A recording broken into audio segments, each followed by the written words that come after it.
Om Swastiastu. Selamat pagi adik-adik pasraman kelas 4, 5, dan 6. Nah, bertemu lagi dengan Bapak dalam pasraman minggu ini, minggu kedua ya, di Pasraman Widyalaya Karawang. Nah, hari ini kita akan membahas masalah atau istilah lain adalah Trisarira. Nah, apa itu Trisarira? Kita akan simak bersama-sama penjelasan Bapak hari ini. Trisarira adalah 3 badan atau 3 lapisan badan manusia. Ya. 3 lapisan badan manusia yang ada di dalam diri manusia. Oke. Ada bagian-bagiannya dalam Trisarira ini. Ya, berarti ada 3 secara harafiah. Yang pertama, kita bahas satu persatu. Ada Stula Sarira, yang artinya badan jasmani yang dapat kita lihat atau kita amati dengan panca indera.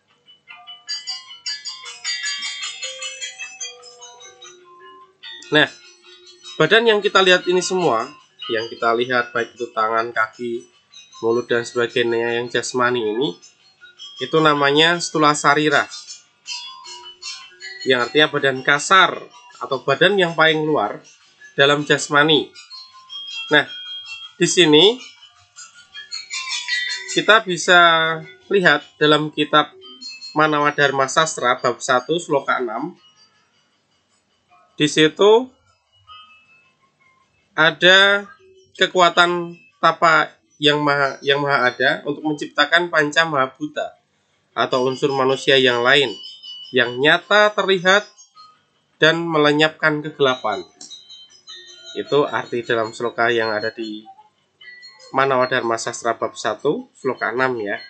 Nanti kalian bisa dibuka sendiri kitab slokanya.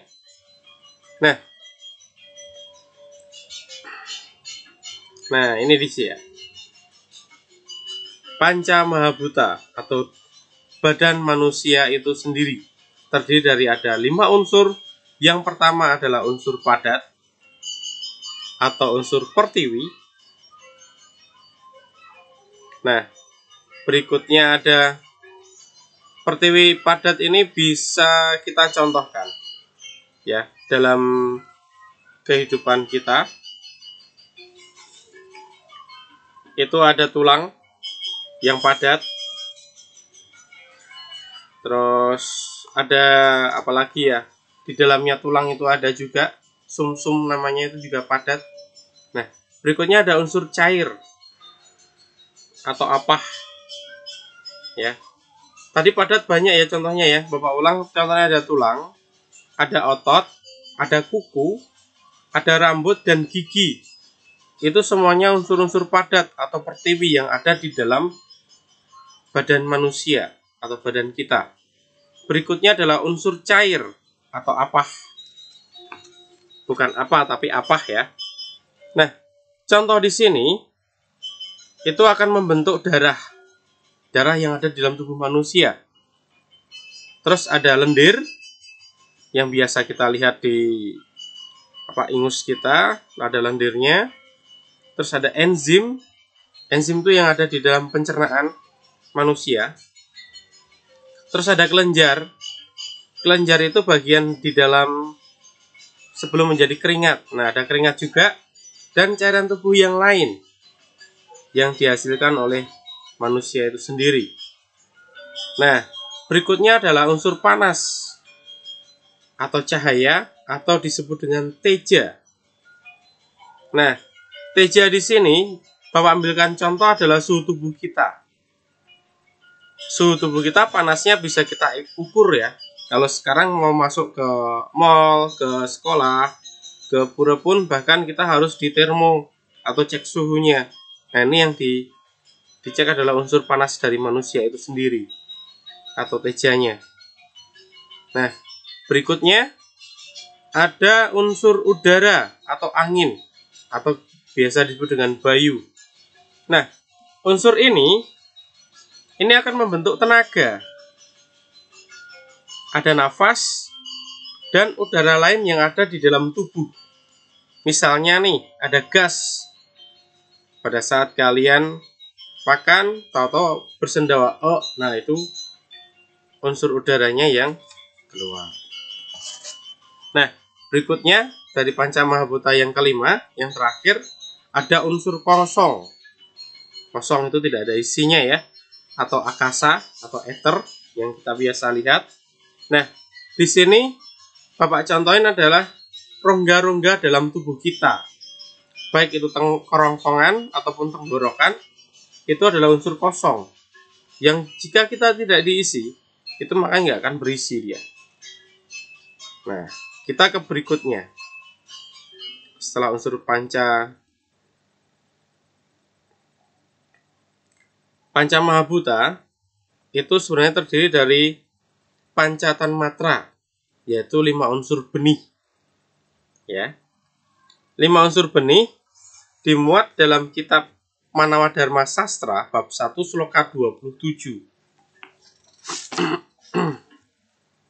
Nah, yang arti dalam sloka itu, dengan menggunakan 5 mantra atau unsur yang halus, yang tak kekal itu, ia susun alam semesta ini menurut hukumnya yang sempurna. Oke, kita bahas satu persatu dari panca tanmatra. Nah, yang pertama ada sabda tanmatra, yaitu benih suara yang kita bisa keluarkan suara kita saat berteriak, menyanyi, ya, ataupun memberi perintah kepada orang-orang lain. Nah, itu adalah sabda tanmatra. Kita bersuara, berbicara di sini. Berikutnya ada sparsa tanmatra, yang artinya benih dari rasa sentuhan. Kita bisa merasakan nih sentuhannya, halus atau lembut tangannya atau benda itu. Nah, itu dari sparsa tanmatra. Yang ketiga, itu ada rupa tanmatra. Rupa itu artinya kita bisa melihat wajah atau melihat benda yang lain. Nah, itu dari rupa tanmatra. Nah, yang keempat, itu ada rasa tanmatra. Kalian tahulah, kalau rasa harusnya mengenai baik itu rasa masakan, rasa dalam hati ibaratnya. Itu yang keempat, yaitu mengenai rasa. Nah, yang terakhir atau yang kelima, itu ada ganda. Ganda tanmatra. Ganda itu artinya penciuman. Kita bisa mencium bau wangi, bau nggak sedap, atau maaf ya, busuk di sini. Itu dari ganda atau indera penciuman kita. Nah, selain sthula sarira dibentuk dari unsur panca tanmatra dan unsur Pancamahabhuta, badan kasar kita itu juga terdapat ada 6 lapisan yang membungkusnya, disebut dengan satkosa. Nah, bagian-bagian dari satkosa kita bisa lihat di sini. Ya. Yang pertama, ada asti atau taulan. Nah, itu adalah yang contohnya tadi di Pancamahabhuta adalah yang tulang, itu sama. Yang unsur padat ya, asti taulan. Yang berikutnya ada atwat. Ini yang kedua, ada atwat. Yang Bapak dapat contohkan di sini adalah otot yang dapat menggerakkan tubuh-tubuh kita. Kita berjalan, berlari, itu pakai otot ya, dan bantuan otot. Berikutnya ada sumsum. Sumsum itu adalah bagian dari dalam tulang yang biasa untuk memadatkan. Di situ ada aliran darahnya juga bisa. Jadi ada 2 ya, aliran darah itu nempelnya di sumsumnya ada, di ototnya juga ada. Itu untuk mengisi tulang biar tidak kropos di situ. Nah, di sini ada mamsa. Mamsa adalah daging. Kita bisa toel nih beberapa bagian tubuh atau bisa sentuh ya. Yang ada dagingnya, ada di tangan, ada di pipi mungkin itu dagingnya sedikit, ada di badan itu ada dagingnya beberapa. Nah, berikutnya yang kelima itu ada rudira, ada darah. Yang tadi unsur cair yang ada dalam tubuh kita ya, termasuknya sama. Yang terakhir adalah karma, carma tulisannya ya. Itu ada kulit yang kita bisa membedakan antara teman satu dengan lain dari kulitnya, warnanya misalnya, itu karmanya. Nah, setelah badan kasar yang dapat kita lihat, kita yang kedua yaitu sukma sarira atau disebut dengan lingga sarira. Nah, lingga sarira di sini adalah lapisan halus yang tidak dapat dilihat atau diraba oleh alam pikiran kita. Nah, dalam sukma sarira itu adalah ingatan, atau bahasa Sanskertanya adalah citta. Citta adalah hasil dari pengalaman yang merupakan kumpulan dari pengalaman yang telah kita perbuat, dipikirkan, dilihat, dan dirasakan selama kita hidup, yang membentuk karakter, watak, dan budi seseorang. Jadi pikiran ini adalah membentuk karakter seseorang ya.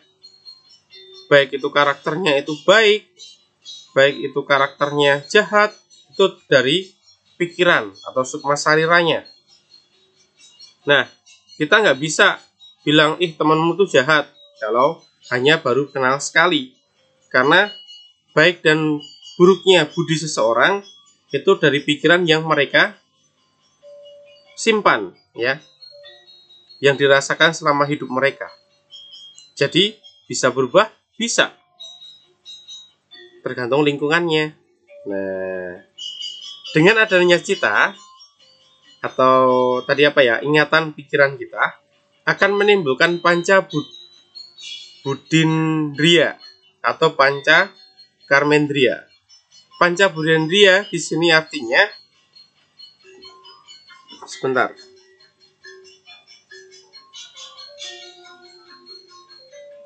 belum. Nah, nanti kita akan ketika marka atau 3 penyebab akhir ya. Ada panca tadi ya, panca budindriya. Nah, di situ di slide Bapak yang berikutnya ada tri antakarana atau 3 penyebab akhir.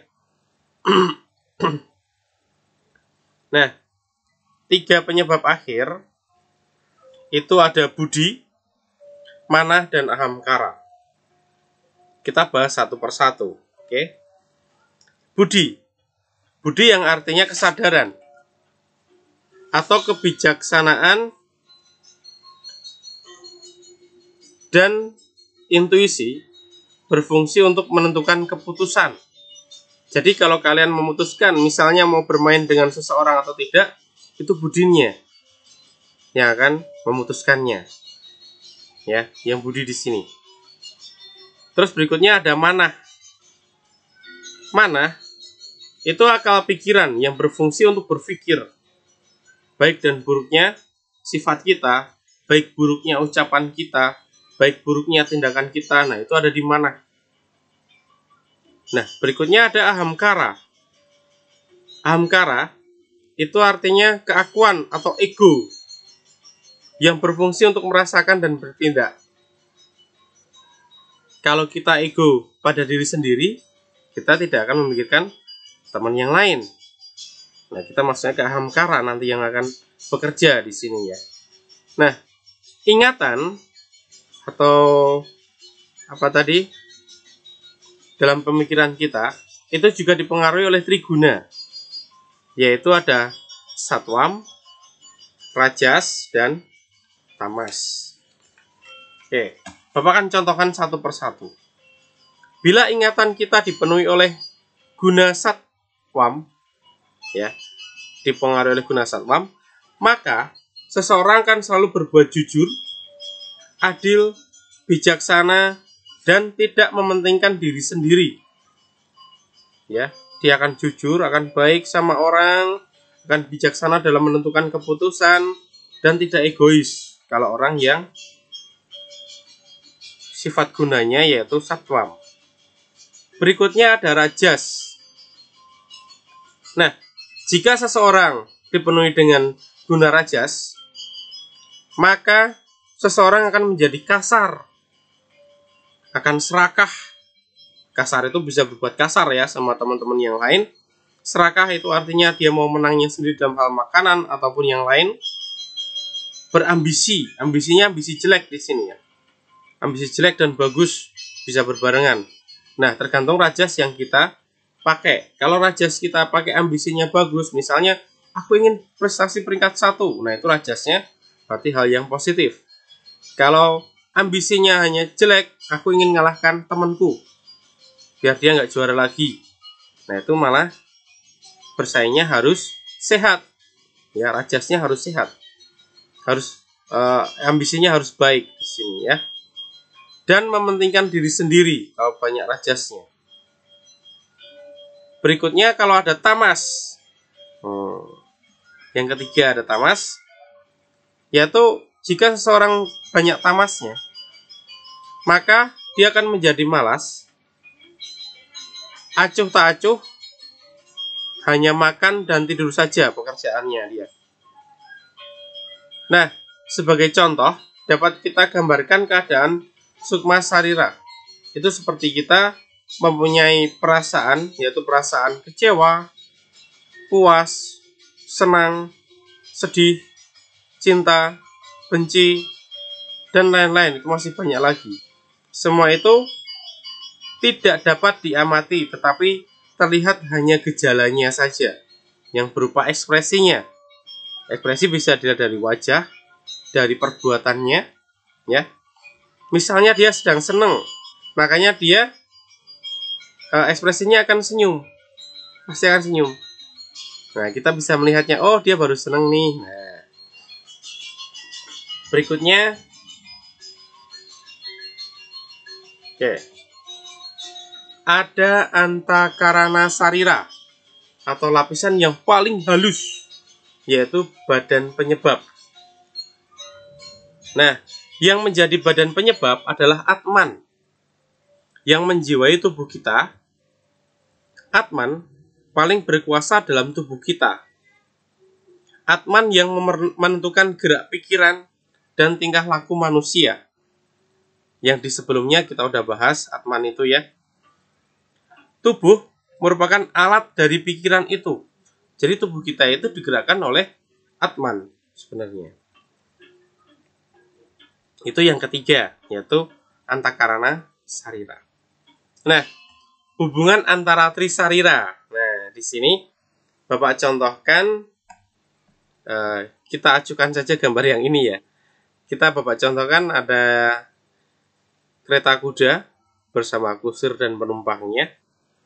Nah, tubuh manusia itu terdiri dari 3 lapisan ya, yang tadi ya kita review sebentar. Kalau ibaratnya adalah seperti kereta kuda di sini. Yang ditarik oleh kuda ada kusirnya dan ada penumpangnya. Nah, kereta yang ini bisa diibaratkan adalah tubuh kita. Tubuh kita atau setelah sarira, ini keretanya. Ibaratnya tubuh kita itu adalah sebuah kereta. Oke. Nah, kusir di sini adalah ingatan atau sukma sarira yang menggerakkan kereta, sehingga gerakan kereta itu dipengaruhi oleh watak kusirnya. Kusirnya pengen belok ke kanan ya dibelokin ke kanan, berarti keretanya hanya ngikut, atau badan kita hanya mengikuti dari kusir atau setelah sarira tadi, sukma sariranya ya. Jika watak kusirnya baik, maka kereta akan berjalan dengan tenang dan hati-hati. Nah, berikutnya ada yang antara karmanya, yaitu penumpang.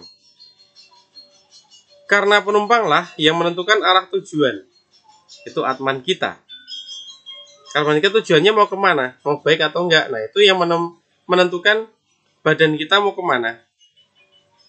Penumpang bilang ke kusir, Pak Kusir, saya mau jalan ke arah Karawang misalnya. Berarti Pak Kusir akan mencari jalan. Baik itu jalannya yang cepat atau yang enggak, tergantung Pak supirnya, Pak Kusirnya. Penumpang mengikuti. Nah, badan juga mengikuti. Yang penting tujuan penumpang sampai. Nah, itu Bapak ibaratkan tadi Trisarira itu adalah seperti ini ya. Nah, fungsi dari Trisarira itu yang pertama ada Stula Sarira tadi. Itu sebagai tempat bersemayamnya Sukma Sarira dan Antakara Sarira, sehingga badan memiliki jiwa. Kalau badan tidak memiliki jiwa, itu disebut badannya sudah mati, ya, atau jiwanya sudah tidak ada. Nah, Sukma Sarira tadi yang kedua, yaitu berfungsi sebagai pemberi pikiran atau kesadaran, kebijakan, intuisi, akal pikiran yang sifatnya tidak dapat dilihat atau diamati. Jadi kita nggak bisa melihat Sukma Sarira kita. Kita dapat merasakannya, tapi Sukma Sarira orang lain itu juga nggak bisa melihat. Kita hanya bisa melihatnya badan kasarnya atau stula sariranya. Nah, yang berikutnya, yang ketiga mengenai Antakarana Sarira. Dia berfungsi sebagai penentu arah gerak hidup manusia, yaitu menentukan arah gerak Stula Sarira dan atau badan kasar dan Sukma Sarira. Arah geraknya mau kemana? Ataukah mau bersatu dengan Brahman lagi? Ataukah pengen lahir kembali? Ataukah pengen lahir dengan yang lebih buruk lagi daripada manusia?